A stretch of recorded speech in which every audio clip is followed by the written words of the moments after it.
Morocco just won AFCON 2 whole months after they lost it to Senegal. The CAF Appeals Committee apparently says that Senegal forfeited that match by walking out of the pitch for 17 minutes. And so they're awarding that game to Morocco 3-0. And so essentially, Morocco are the winners of AFCON 2025.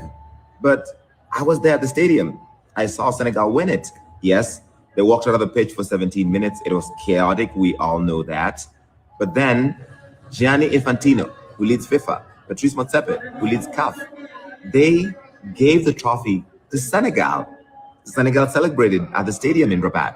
They had a whole parade back in Dakar. They celebrated, they have their medals, all of that, and now you're trying to take away that from them.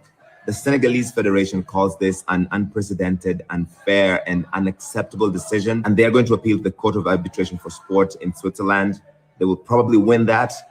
CAS has overturned CAF decisions in the past, but this makes African football look so bad.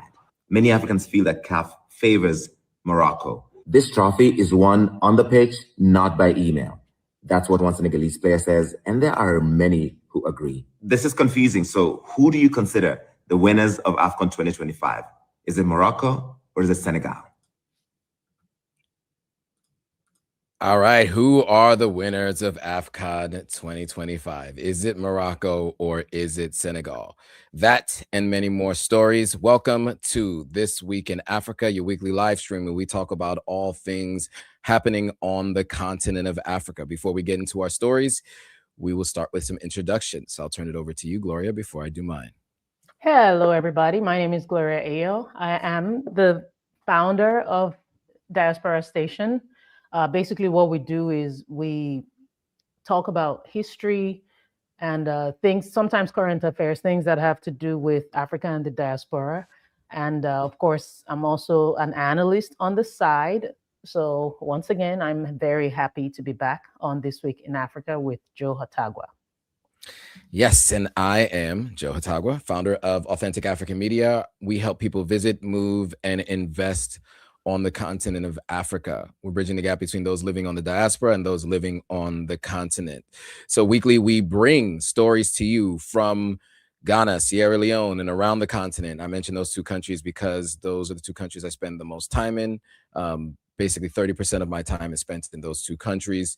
And for those who are thinking about visiting, moving, and investing there, I do some consulting for those two specific countries. And then I do overall consulting for the continent of Africa. And we want to give you guys the news all around the continent so you guys are aware what's happening in countries you may want to visit, move, or invest in. So with that, let's get into the first story. As you saw at the top, very controversial decision made by the CAF, which is the Confederation of African Football. They dramatically overturned the AFCON's final result. You guys might remember we discussed this sometime last year, at the end of last year. And AFCON is the Africa Cup of Nations. That is kind of the pre-qualifiers to the World Cup. It is a tournament that happens in Africa prior to the World Cup, and it is the pride of Africa. For those of you who watch football or soccer, I am culturally American, so we call it soccer, but almost everyone else around the world, except for maybe South Africa, calls it football. So big deal in Africa. Morocco has won previously, and there was some controversy around the Moroccan player who thanked everybody else but Africa. And there was a lot of discussion about sub-Saharan Africa versus those in Northern Africa, and do they see themselves as African? There's a lot of questions around pride and this idea of being African. So it's not just a tournament, but it really is more about African pride and the continent itself. So obviously, as you saw in that initial video, Senegal was stripped of their title, and Morocco was crowned the champions after 2 months of discussion, etc. What was supposed to be a landmark tournament showcasing Africa's footballing excellence has now been overshadowed by a controversy, so raising serious concerns about governance, transparency, and the future of the sport in the region. So we will say that there is a particular clause in CAF's I guess, rules of play that says if the team leaves the field of play, they automatically forfeit 3-0. So that is what Morocco is basically protesting and asking for the overturn of Senegal's win. And it looks like CAF initially has stated that Senegal has now lost 3-0 to Morocco. So we'll go to this video that speaks a little bit to the response from Senegal, and then we'll have some more commentary on the other side. Hi, you're watching First Sports. I'm Rupa Ramani. Let's get started.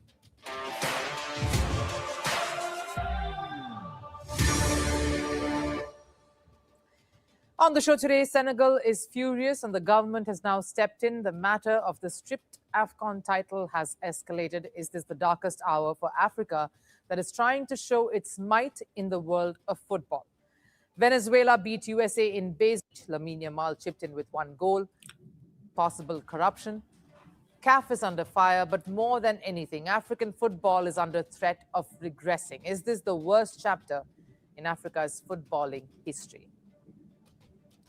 Africa has always had to fight to be seen, fight to claim their place in footballing excellence.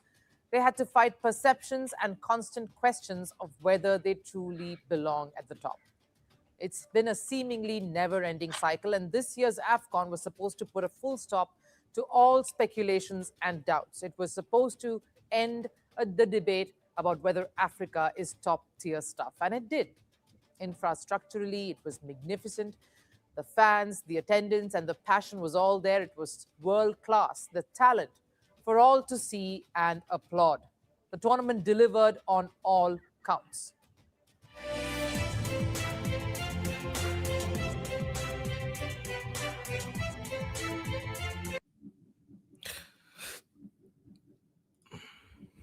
All right, so that video is rather lengthy, so I think we can just get right to it. Gloria, your thoughts on this overturning after we covered the hesitancy giving the trophy to Senegal from what we could see and what was allegedly the heads of CAF wanting to give the trophy to Morocco. But what are your thoughts on this overturning? Yeah, and what makes this very confusing is the fact that obviously the trophy was lifted back in January, medals were distributed, the streets of Dakar and the rest of Africa, well, at least some parts of Africa, erupted in celebration. But the Royal Moroccan Football Federation did not accept the result, as we know, and they launched an appeal based on the technicalities of the walk-off. The initial disciplinary hearing in late January focused on things like fines, individual suspensions, imposing over $1 million in penalties on both sides. But then this ruling by the appeal board went much further. Invoking Articles 82 and 84 of the AFCON regulations, Article 82 is explicit. If a team refuses to play or leaves the ground before the regular end of a match without the referee's permission, they are deemed to have forfeited. Article 84 mandates that a forfeited match be recorded as a 3-0 loss for the offending side.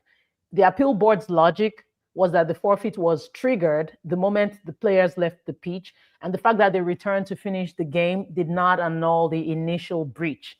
So I just wanted, because I know, Joe, you were asking about, we're talking about what Article 82 and 84 suggested. So I just wanted to give that background. However, this is virtually unprecedented in the history of major international football tournaments.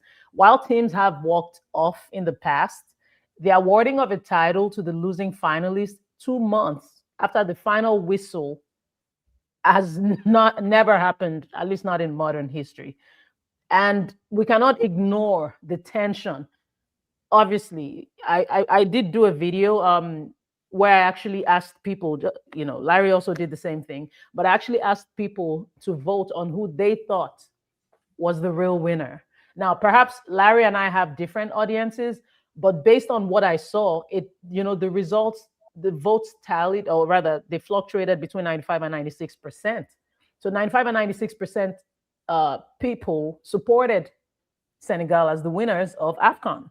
And of course, there were some Moroccans in the comments, going off, it's to be expected. But honestly, it's really, not only is it embarrassing on a global scale, it's really heartbreaking. I mean, is this how we conduct ourselves? This isn't to justify Senegal's walk-off, but they did allow the game to end.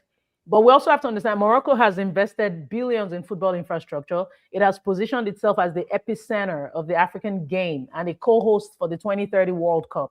So this influence has basically led to perceptions of a power shift within CAF, with the Senegalese government and football officials openly alleging that Morocco now dictates the law, basically to the Confederation's president, Patrice Motsepe. So at this point, I've always noticed this, even long before people started, before this AFCON situation, I've always believed that Africa feels like two Africas. We can go all the way back to colonialism, to see how we even got here. Of course, there's a lot of colorism, racism, but this, what has happened with AFCON is only reflective of the deeper issues on the continent when it comes to the divide between North Africa and the rest of Africa. Yeah, I agree with all of that. I think one of the challenges that I have with this is that, Article 82 and 84 were instated and applied throughout the games, after the games, during the appeals process, and it feels like it has not been reviewed or discussed in any of those additional stages. Now, to be fair, rule is the rule, right? You walk off, you lose 3-0. Like you walk off, you forfeit. You forfeit, you lose 3-0, right? And so those two, 82 and 84, are the rules of the game. It's just interesting that nobody from Morocco's side or CAF did anything or knew to say anything during the game when Senegal walked off, after they came back to continue the game, after it was awarded, throughout the appeals process. It wasn't until emails, etc., as stated recently, where it was brought to bear that this is a rule, and it was not followed. So I don't know why that is. But at the end of the day, if you have a rule in place, it generally applies. I just don't know how it works when you have a rule in place and you don't act based on that rule, and then you want to act based on that rule months later. So I think the biggest challenge with this is, one, Senegal should have known that rule and not walked off. I know everything that happened that day, which was unfair, but at the end of the day, even with everything that was being done by the referees and the Morocco players to try to distract and to stop Senegal from winning, they still won on the field, and they were on their way to winning. And so by walking off, they opened themselves up to this particular issue, right? I don't know how well known this is. As I mentioned, I think that everybody should understand the rules of international play, right? Ignorance of the rules does not mean that you get to go without the rules, right? So that happens in every sport, right? So, but generally, even if people feel like it was not fair, it almost always has to be appealed within a window of time. And generally the chance to do something about it happens within that moment, days after max. So to go 2 months later obviously has a lot to do with Morocco's influence. But at the end of the day, the question is, if that rule applies, should it apply this late in the game? But it should have applied on the field of play, to be honest with you. But also other rules that should have been followed by CAF should have been applied to Morocco on the field of play as well.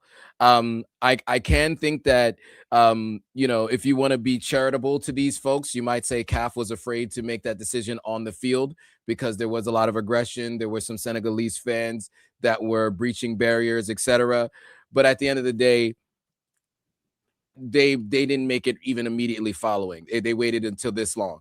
The reason why we're even reporting on this isn't generally like the big news stories that we report on. But the reason why we're telling you guys this is because there's broader implications as to what Bath Travels is saying, right? There's a lot of thoughts about the sub-Saharan Africa versus Northern Africa and how people feel towards Southern Africans. I will tell you, I went to Egypt, and I remember walking into one of these really nice hotels for a sales conference, and it did not feel like Africa. I mean, I've been to a few countries on the continent, and when I was in Egypt, it felt like I was somewhere else. And some points it felt like I was in Europe, and other points it felt like maybe I was somewhere in West Asia. It just did not feel like I was on the continent of Africa, and I was not welcomed like I was on the continent of Africa, when, going to the front desk, etc. So that's a conversation for another time, but I understand just from my own personal experience, anecdotally, what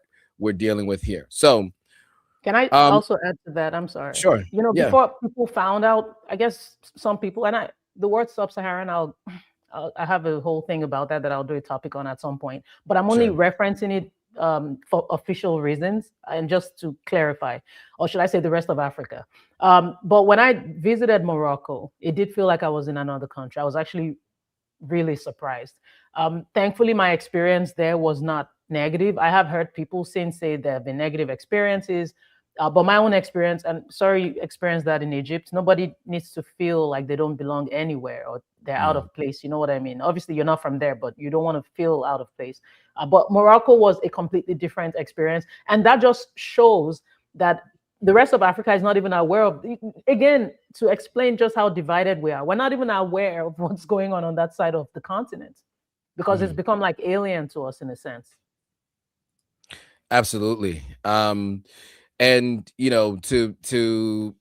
I know in the interest of time, we can move on to the next story, but we wanted to just make sure you guys were aware of that story. So now an interesting one, a growing number of South Africans are returning from abroad, meaning the United States. This comes as citizens consider leaving under the refugee program introduced by the United States administration of Donald Trump following unfounded claims of so-called white genocide, I guess is what they use as their terminology here in the country. Government data shows thousands of people are reclaiming their citizenship status in South Africa, with around 12,000 checks recorded on an online portal launched in November last year. So we will play a little bit of a video here from Newsroom Africa and have some commentary on the other side.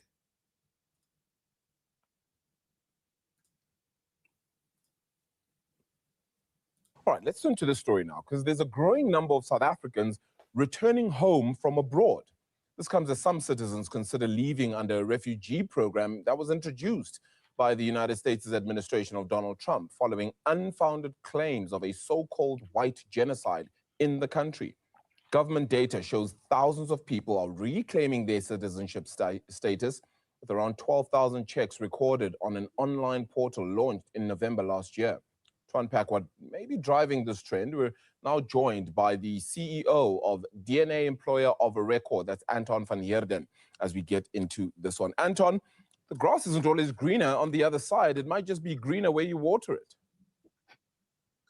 Absolutely. And that's what our employees say. People who return to South Africa have that same sentiment. So they say that, things are better here for many reasons. Cost of living standards are better. And then all the obvious stuff, family and friends, weather, and so forth. So that's definitely the case. All right, we'll leave it there. Gloria, your thoughts. I know we talked about this a bit before, exposing the refugee program in the United States and how terrible it is. And hopefully this brings more, sheds more light to the refugee program in the United States. But beyond that, just the irony of this particular story. Your thoughts? I'm actually quite exhausted with the back and forth. Do you want to stay or do you want to leave? You have to make up your mind, because we told them, we told you that there was no such thing as this claim. Are there, is there crime in South Africa? There is, but it's not targeting a certain group of people. We have made this clear. We've shown the facts. We've expressed several times in several ways that this is fake news. Now there's no proof bigger, no confirmation bigger than you going back from whence you came. Oh, what? The grass is not so green after all? It's reeking of privilege. Because why would I flee persecution? And I know it's not just people who were given the refugee status that are going back. It's actually even South Africans in general, or white South Africans in general, which actually makes it more ironic.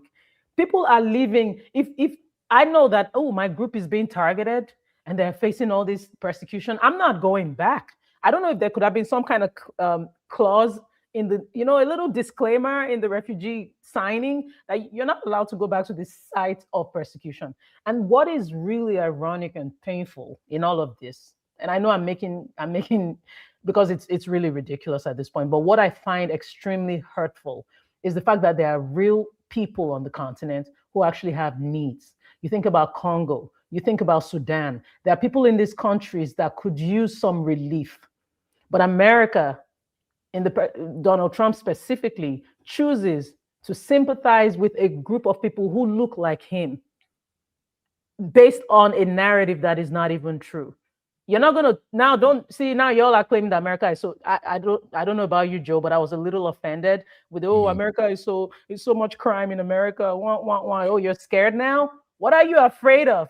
Is America really, like, please don't come and be painting America in a negative way, because you were claiming that SA was a certain way. Be consistent.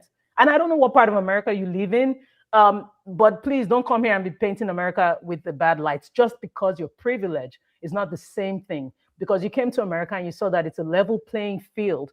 Welcome to the real world. This is life. This is reality. Your privilege can only take you so far on the African continent. We know what happened from 1652 with your ancestors. Don't even play with me. See, this is why I didn't want to comment on this, but go ahead, Joe. Well, I think what's happening in the United States is that mediocrity is not awarded as much as it used to be. So, a lot of folks, I think, are coming here thinking that, whatever they were doing in South Africa can easily translate to whatever they plan to do here in the United States. And for many of them, they're just taking advantage of a program that was introduced to them. The irony on this is, obviously there are other refugee programs where people have, or asylum programs, I should say, where people have signed up for asylum, come to the United States, and the United States has sent them to third-party countries. And you would think in this instance, if these folks were witnessing some kind of genocide, they'd be going to one of these third-party countries. Rwanda, who's been accepting them. Other countries, there's been, I think, 4 other countries on the continent that has been accepting third-party, quote-unquote, asylum seekers, third-party migrants. And it's interesting that they're just going right back to the country where prosecution, quote unquote, is actually happening, which obviously is not happening. There were a select few who got on the radar of the wealthiest person in the world. And then, of course, who, while he was standing next to probably one of the most powerful people in the world, in the president of the United States. And a lot of really weird, incorrect pictures were shared and shown to the president of South Africa while he was in the White House. They were showing pictures of mass graves in the Congo, saying that these were mass graves of white farmers in South Africa. And that just was not true. But that also was not at all disputed in real time by Ramaphosa, the president of South Africa. Unfortunately, he just kind of let him say all of what he said, and then to some degree did a little bit of pushback in the presser afterwards. So there was no real-time correction. There was no fact checking in real time from the person who should be there to be able to defend what is happening in his country. I don't know if there are too many other countries that would allow someone, a president of another nation, to say certain things that are untrue about your nation right in front of you, and you just stand and watch them. But that is what happened. So there was a number of things that led to what now you see as this very strange process of people being the only people allowed to have refugee status or asylum status in the United States, the only immigrant class that was allowed to do that, and then also the only ones of those who have already been in that group to go back to their original country. Very strange, and I think it exposes a lot of things. One, the clear fact that it wasn't a genocide. Two, more importantly, it exposes the fact that the refugee and the asylum program in the United States needs an overhaul. It's terrible, and that it absolutely needs an overhaul. And this is, I think, the first time national news outlets had done any reporting on the status of where refugees end up, lodging when they come to the United States. So, the story's kind of come and gone in terms of the news cycle in the U.S. covering what happens for these refugees, for these migrants, I should say, but what happens to refugees outside of the South African migrants. And so we hope that continues, that story continues to be told. That's part of the reason why we're talking about this today, because we want everybody else to be aware of that, especially since many of you guys are in the West, and specifically many of you guys are in the US watching this content. And so it should be clear that the places that they're staying are substandard, and the only time it's ever been reported on is when these people of Dutch descent from South Africa have mentioned the conditions that they were in. All right, next we move on to another story, and this one is more, and this comes from our friends at Sovereign Media. You guys might be familiar with them. Some of them formerly were in the African Stream organization. I don't know how much I should say of that online, but we're familiar with some of these folks, right? People that you may have seen on this channel before. So the brutal reality of American humanitarian aid is being exposed by a report that the U.S. may gamble with the lives of 1.3 million patients of HIV in Zambia to secure a monopoly over the country's minerals. So we're going to play this video. There's going to be not a lot of audio. There's some reading there to begin with, but we'll play this video and then we'll have some more commentary on the other side.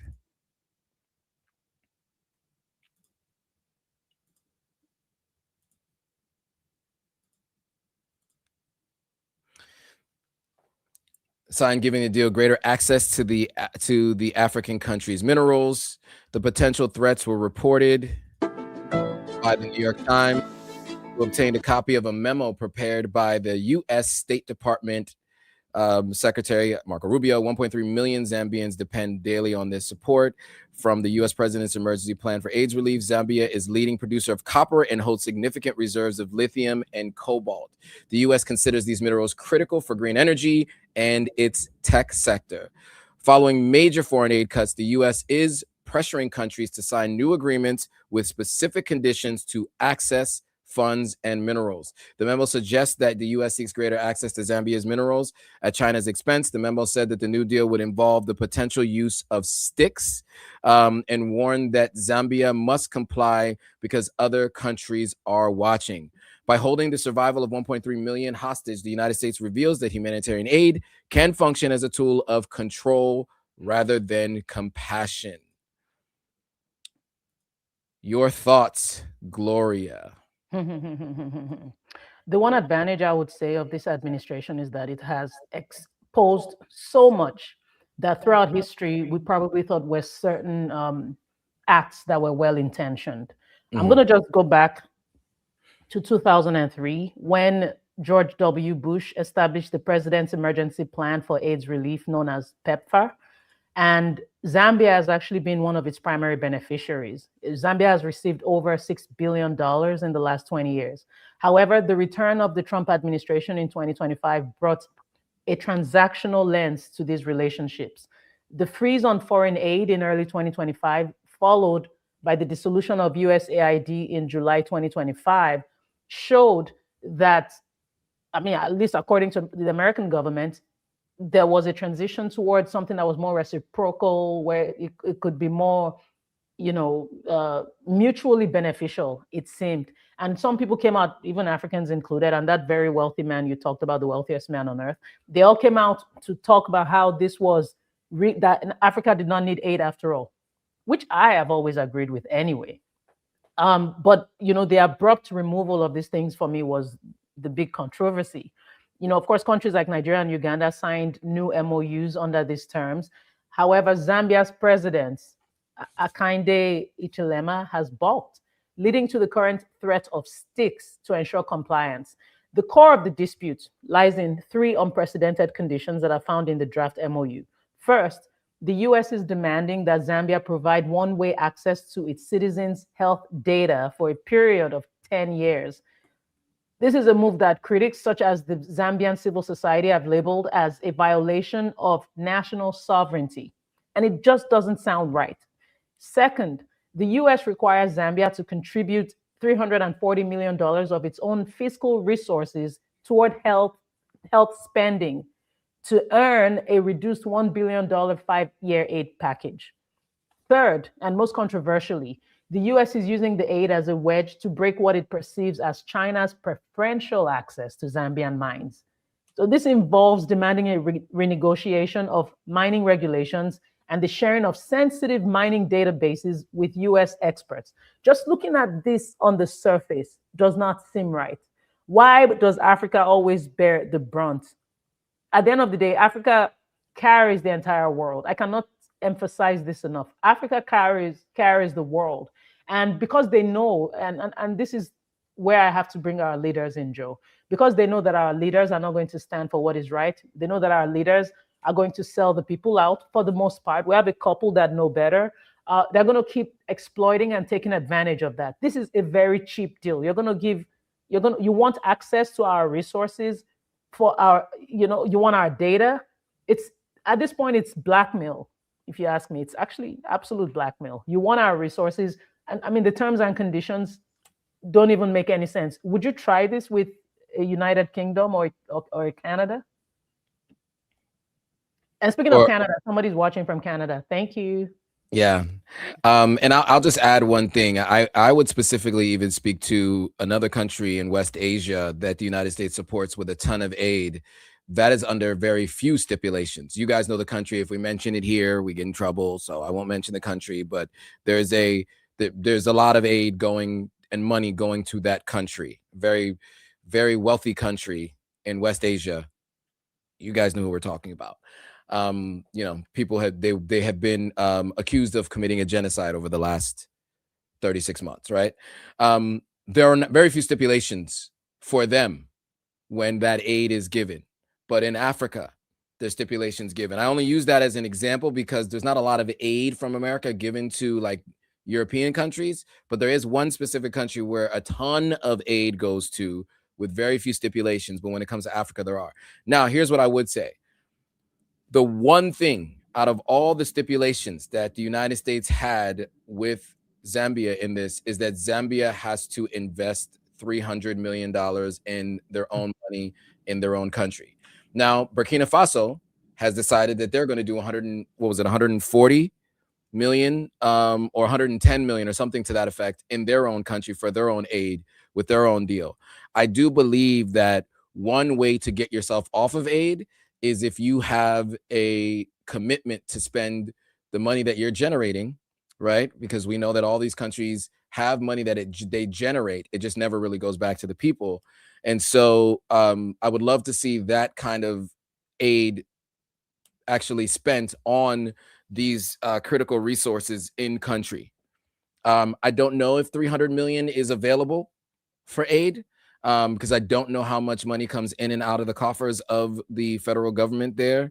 But you would want to see a significant amount invested in their own country so that we don't have to have the aid coming from other countries.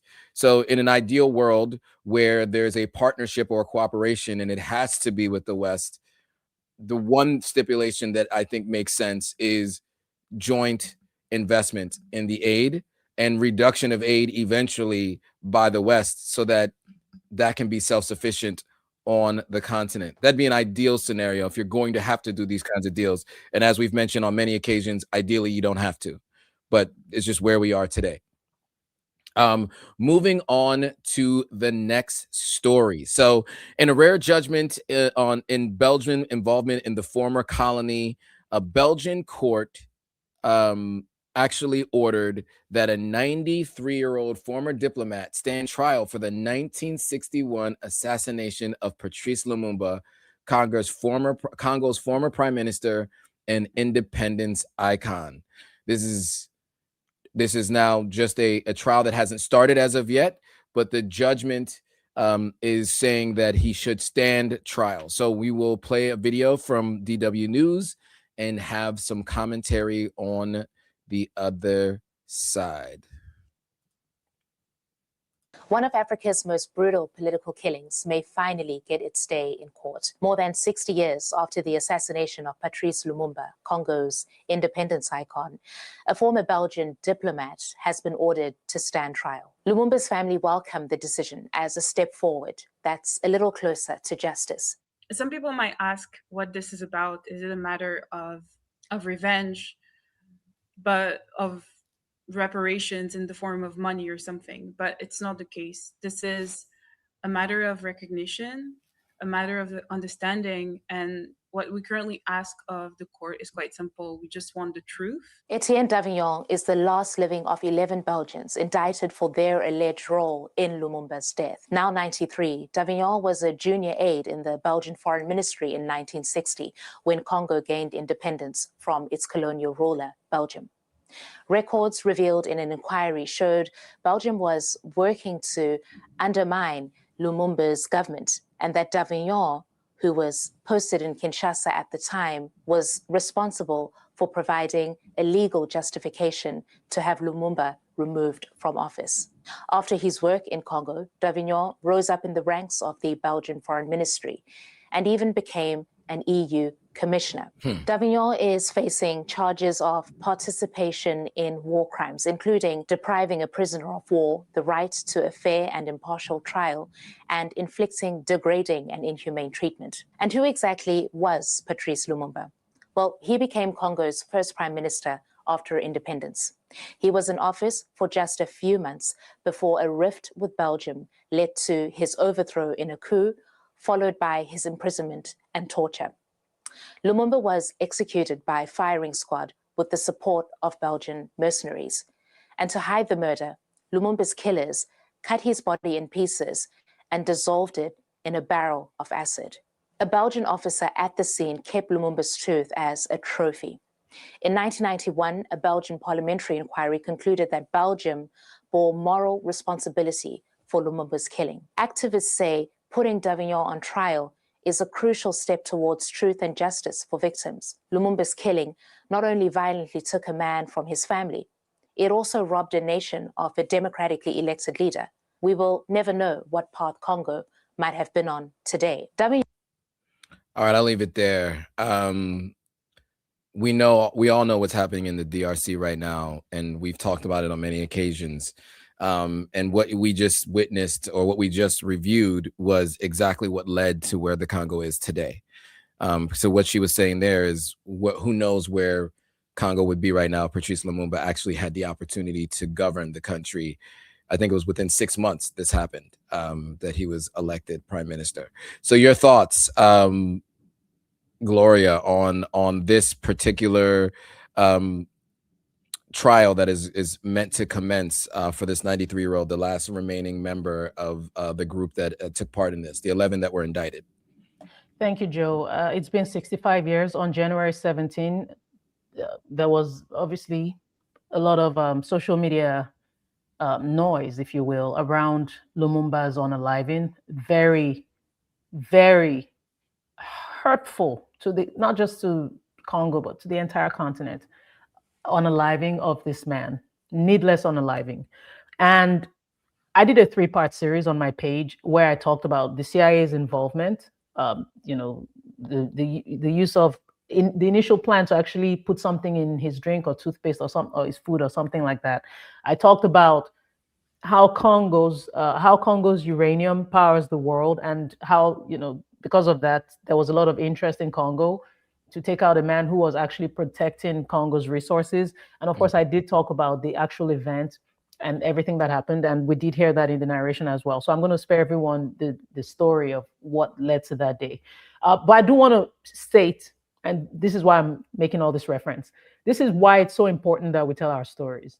I keep saying it, telling African stories is actually very difficult because it's the most suppressed history. Africa has the most suppressed history on earth.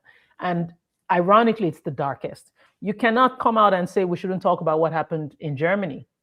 You can't tell people not to talk about that. So why suppress anything to do with, the very unfair treatment that the Black race has suffered throughout history? I want to give a massive shout out to Michael. I'm sorry, I think his name is pronounced Michael Mboladinga from Congo, who actually stood, the Congolese super fan who went viral during the 2025 Africa Cup of Nations. I guess something great did come out of AFCON, for acting as a living statue of Patrice Lumumba. People like that have brought attention. I'm not saying it's only because of him this happened, but we have to give him some credit for that, because he forced the world to look up Lumumba and see why this man was so important in history. Because again, African history has been so suppressed, and this is why we need to keep talking about it. People go, it's so dark, don't talk about it. It would be so easy to do lighthearted content. We could just come and talk about, travel and beautiful things, but is that to what extent is that helpful to the continent? We need those stories, but we also need closure. We need justice for our leaders who were mistreated and who were unalived for no just cause.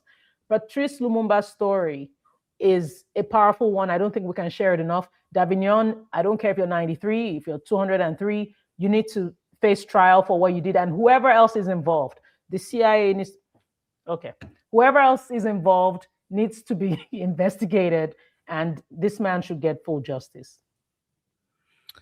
Yes and yes. I think that, what we find a lot is that other countries, especially in Europe, have been holding their leaders and former leaders accountable for things that they've done in their past, even if it's revealed 40, 60 years later. We see that with the files that were just released in part by the FBI, that law required them to release. You notice that because of those file releases, people in Europe are feeling the consequences, but there aren't former leaders in the United States that are. And the same thing in this instance. As you mentioned, it's clear that there were actors from the West, specifically the United States, involved in this process, and we don't hear anything about anyone involved being indicted, first of all, because there were at least 11 were indicted in Belgium in the 90s. We don't hear about any indictments here. We do know the head of the CIA at that time ended up becoming a president of the United States. So I'm pretty sure I have the timeline right on that. And he's the parent of another president of the United States. So, obviously, there's no even conspiracy there. There's just the facts. And so they have like a political dynasty in the United States. So nothing really happens to anything that they did during their time in office or operating within the CIA. So, but at least there is something happening in Belgium, and we can hope that the more we tell these kinds of stories, the more that justice gets served for the past crimes done to our people and really all around the world. With that, we go on to our last major story with Botswana, and they deny hosting a U.S. military base and reaffirm their sovereignty. So the government of Botswana had issued a denial regarding the rumors that the U.S. was planning a military base within its borders, specifically addressing the speculation surrounding a specific air base. So they dismissed the claims as fake news and cross-border misinformation. So officials clarified that the facility remains a sovereign installation, the one that's already there, and entirely controlled by the Botswana Defense Force. So this story is from First Post News. We are going to hear from them and have some commentary on the other side. Our next story is from Botswana. The country has issued a firm response to rumors around foreign military presence. Botswana's government has denied hosting a US military base. It dismissed the rumors as fake news driven by speculation. This clarification comes at a time when the US and its ally Israel are locked in a war with Iran. Botswana does not host a United States military base. The Bafachwa Air Base is a sovereign military installation owned, operated, and controlled entirely by the Botswana government through the Botswana Defense Force. The focus of these rumors has been the Tebe-Pachwa Air Base. The government said that the base serves Botswana's national interests by enhancing emergency response capabilities, supporting regional peacekeeping and humanitarian efforts, and maintaining the operational readiness of its armed forces. There's a little known trick to getting started in real estate, making $1,000, $2,000, or even $10,000 a day. It doesn't require you to give your own money. Sorry, guys, I skipped the story and it went right into ads. My apologies. And I skipped the story as well. But Gloria, your thoughts on Botswana, and we'll get back to the Ghana story after that. There's one more story. Here I was thinking we had like some sponsor on the program. I'm like, yay, real estate. We do not. Right. But we're getting there. So yeah, we're calling out to all potential sponsors if you have the business you would like to promote. But anyway, so obviously anything to do with Africa claiming its own sovereignty, I am for. I will keep pushing for it. I know Joe will keep pushing for it. Anything where we get to make our own decisions with our own resources. Because what we need to understand is that these resources do not belong to our leaders. I mean, they belong to them in a sense, but it's a communal thing. We collectively own the resources. So, you know, going back to the story of Zambia and the US, for any country that thinks they can just cart away our natural resources to whoever it is outside the continent or even within the continent, as long as it's not benefiting the people in any way, then that is nothing but corruption. That is actually, for lack of a better word, that is basically stealing. You're looting from the people. So the Ghanaian government breaking this. Sorry, Gloria, I just want to mention, this was the Botswana video. I skipped the story and I went to Botswana. And oh my God, are you serious? Yeah, that was my fault. So I skipped my bad, and I wasn't paying attention. So I went to the Botswana military base. I just don't want to confuse the folks. That was my fault. I skipped the story. Thank you for interjecting. You know what? Why don't you go ahead and analyze that? So I don't. Yeah. So, look, you know, to your point, sovereignty, right? I mean, you know, there's a rumor basically that was stating that there was a military base, an Air Force base in Botswana that that the United States was going to be taking over, right? And Botswana says no. Now, one of the things that we do know is that the continent of Africa has more military bases from the United States than any other continent in the world, right? There are a number of military bases all around the continent of Africa. Many people believe that it's because of the natural resources all around the continent of Africa. You know, I think what's generally said publicly is it's more about safety and assisting and all these other kinds of things. But I think most people are of the belief system that it is about the resources. And so Botswana obviously has diamonds and lots of mineral wealth. And in fact, they recently discussed taking a percentage of De Beers, if I'm not mistaken. I think we reported on that.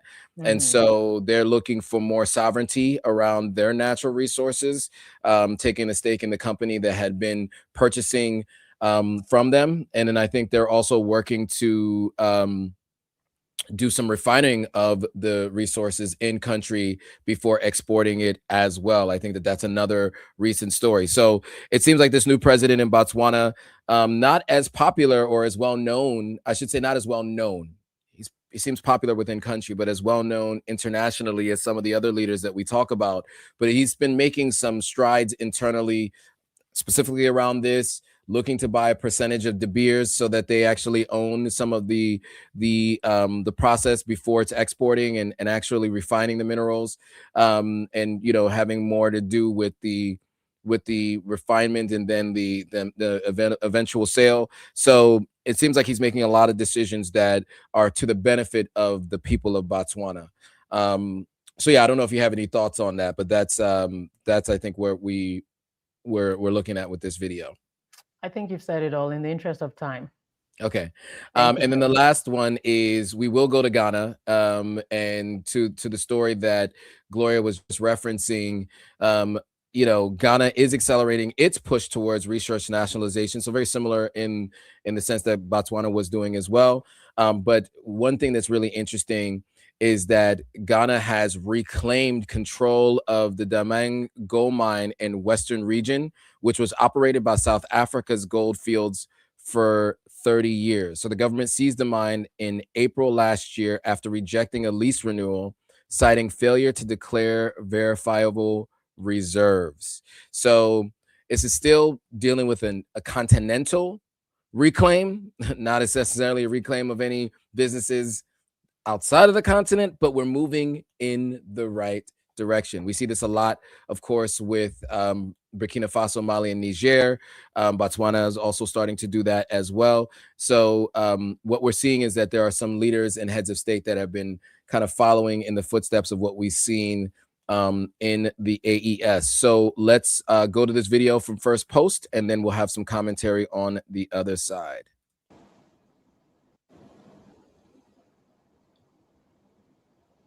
And Ghana is accelerating its push for resource nationalism.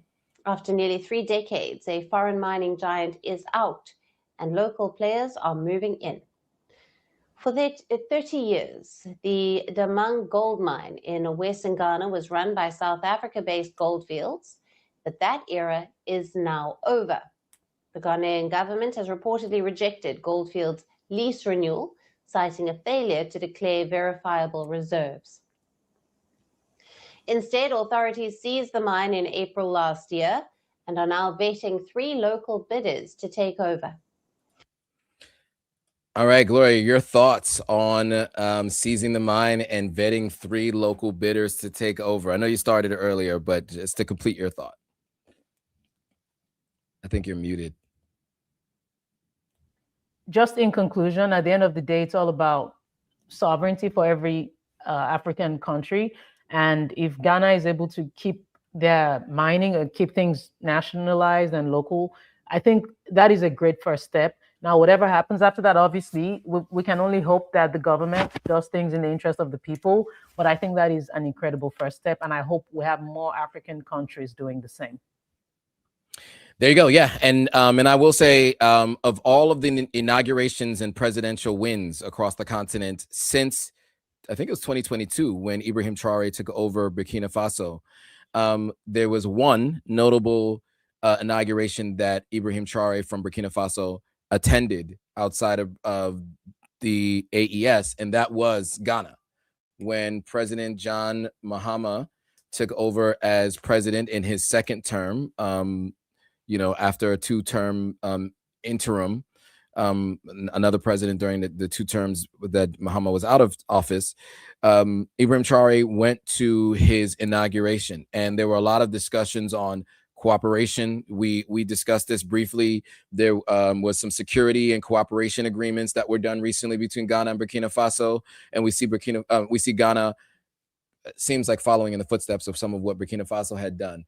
Now this is a lease renewal, so it was really easy to not renew something as opposed to just stopping it middle of contract and taking it over, which is what had been happening in the AES.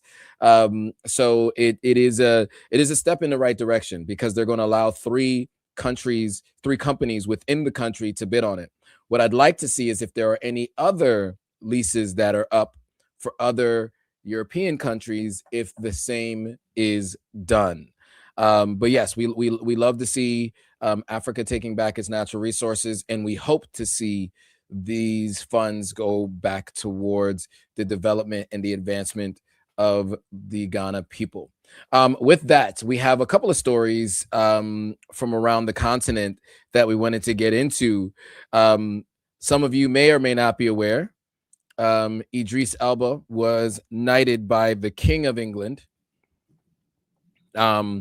Generally an honor for very few you know, you hear the name Sir before their name. You ever heard Sir Elton John or Sir Paul McCartney, right? These sirs before your name means you've been knighted by the king.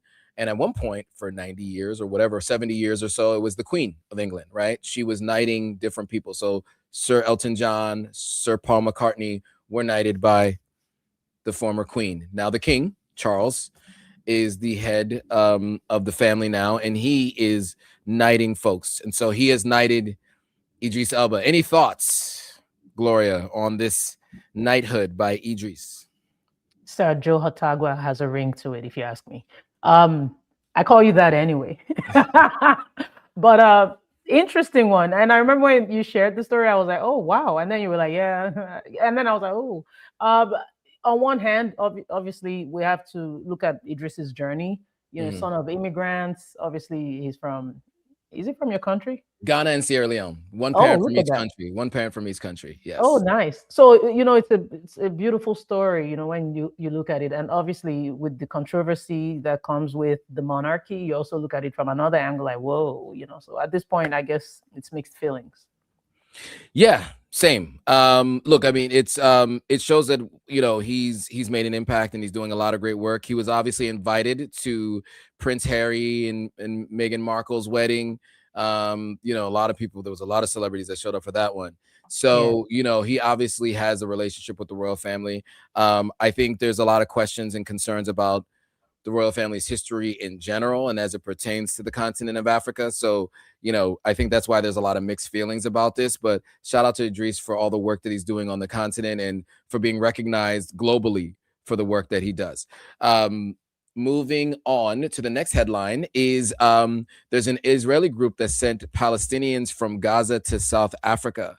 An investigation had unmasked a discreet operation transporting hundreds of Palestinians from the ruins of Gaza to South Africa and Indonesia, operating under the guise of a German-based Muslim charity called Al-Majid. The mission is reportedly spearheaded by Ad Khan, an Israeli organization founded by former intelligence officers. While the group describes the flights as quote-unquote humanitarian rescues for those desperate to escape 2 years of bombardment and famine, critics, including the South African government, label the initiative as a veiled campaign of ethnic cleansing. The report by the Associated Press reveals that the families paid up to $2,000 per person via cryptocurrency and bank transfers to secure passage through Israel's Raman airport. Wow. Your thoughts on this story of the Gazans being shipped to South Africa and having to pay $2,000 to even get through Israel to be able to leave the Gaza Strip after what has been happening there? I'm lost for words. I mean, it's scary. Is this for relief? And you know, the U.S. had hinted at this, you know, finding a place to put them. So it's all just very scary at this point. But I do want to keep my eye out on this story if I say the wrong thing. Yeah. Looks like some people needed relief. They were looking for relief. They went to South Africa, but it was all done in a way that, you know, obviously was covert. $2,000 each paid just to be able to get safe passage. I mean, this is not the way you would anticipate something like this being done, right? There needs to be cooperation between the two countries, and by the two countries, I mean Palestine and South Africa. If this is what makes sense, you know, that would be what would be the way to do something like this if this was to happen, because it seems like the strikes will not be stopping anytime soon, unfortunately, on the Palestinians. And so it seems like there may be no other choice but to try to find ways to leave the country.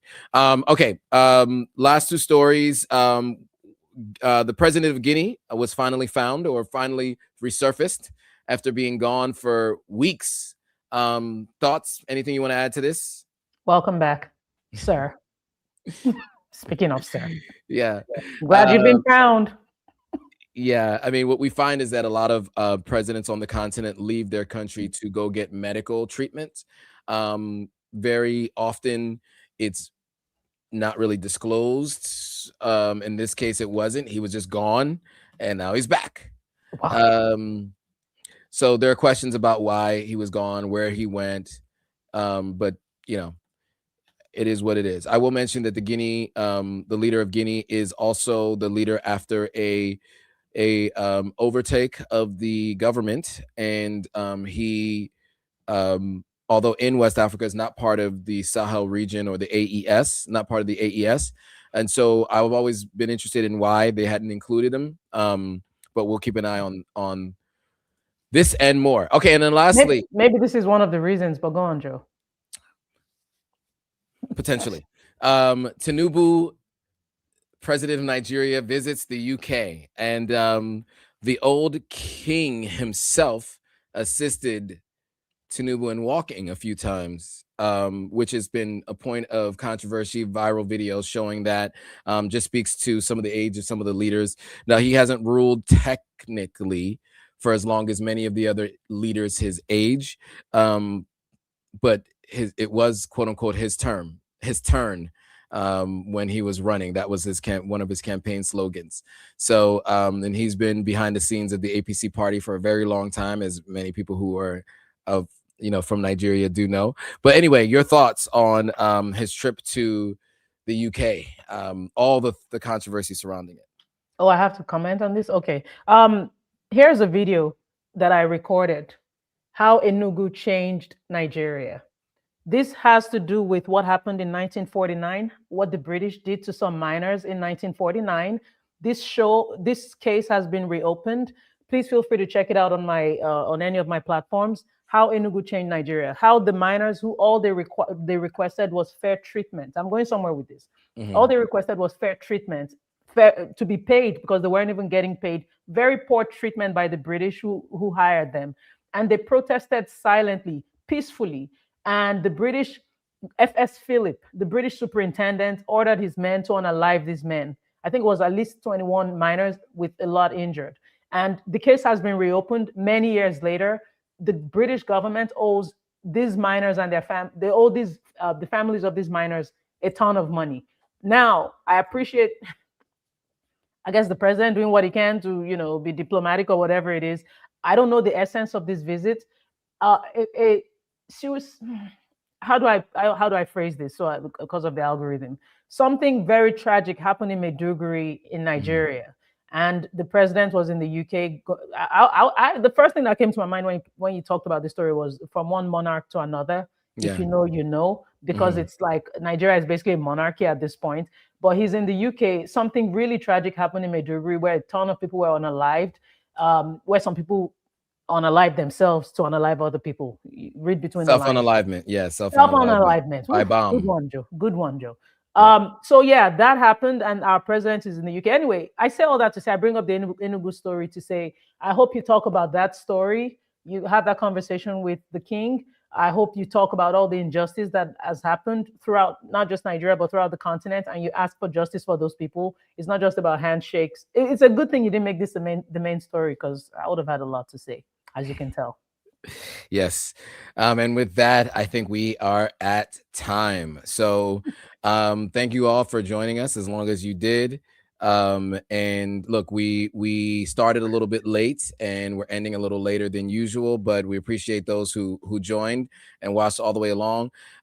Make sure you come back and follow us next Thursday. We'll be back again for more from this week in Africa. So with that, thanks for watching. Oh, make sure you like, comment, subscribe. Make sure you like, comment, subscribe, hit that thumbs up, share this with anybody you know who might be interested in news around the continent of Africa, and subscribe to the Gloria Ayo across all platforms and the Diaspora Station, and also go ahead and subscribe and follow at Authentic African. So with that, thanks for watching. See you all on the next video. Bye, guys.